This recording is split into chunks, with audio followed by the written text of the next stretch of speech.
Crunchies. Apa yang berlaku di sekeliling kita di alam dunia ini menyebabkan bermacam-macam perkara manusia boleh komplain.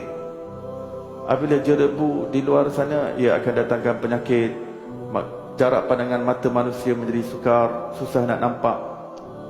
Ya, jerebu ini boleh menyebabkan manusia komplain dengan bermacam-macam komplain. Tapi apabila cara pandang pada alam ini dengan pembacaan yang untuk dia tafakur, untuk sampaikan akal dan juga hatinya kepada Allah Subhanahu Wa Taala, maka dia akan reflektkan hatinya kepada Allah bukan dengan merungut-rungut, tetapi melihat bahawa segalanya berlaku dengan hikmah.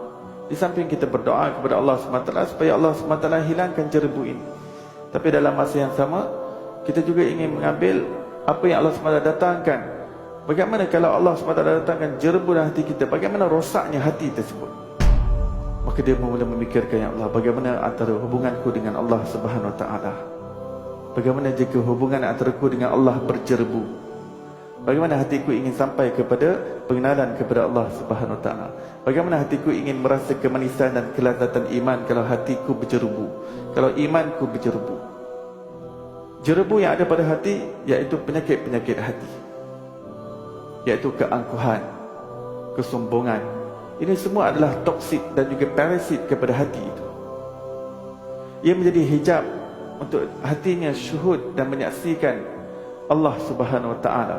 Seperti mana di luar sana kita melihat ada usaha-usaha yang dijalankan untuk menghapuskan jerebu ini, seperti pembenihan awan untuk supaya hujan turun dan sebagainya.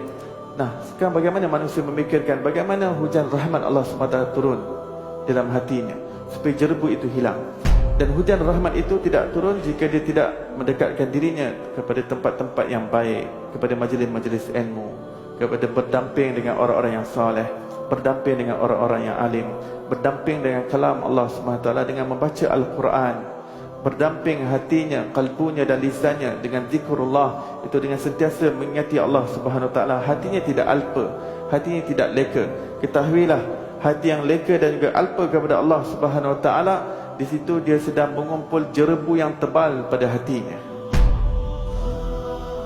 Kalau di luar ini jerebu yang ada, manusia berada dalam keadaan yang resah, gelisah.